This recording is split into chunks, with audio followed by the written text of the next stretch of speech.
Hello, it's me, Antungong. Yan mga kamare, kakatapos ko naglaba ay halos ang dami kong linabahan, pati mga kumot at mga kurtina. At ang manok mabisinsan. At yan mga kamare, yan yung aming kantina.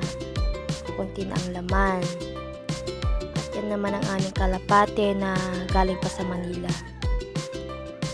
At yan mga kamare, nagwalis na rin ako para pagdating ng papa ko hindi na ako mapagalitan. Para matapos na rin ang trabaho ko dito sa bahay kasi marami pa akong gagawin mamaya dahil sa school.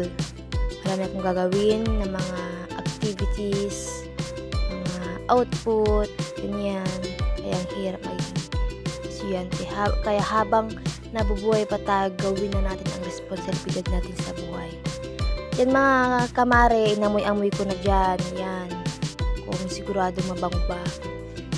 Yan, buti yung halaman ko ay maganda. Buti pa siya. Yan nga yung aming kapitbahay na nakikigib. Yan, nag-video-video na rin ako dyan. At yan mga kamare, ang ganda-ganda ng view dito sa amin. Kaya pasyal na kayo dito. Lahat dito libre. Promise.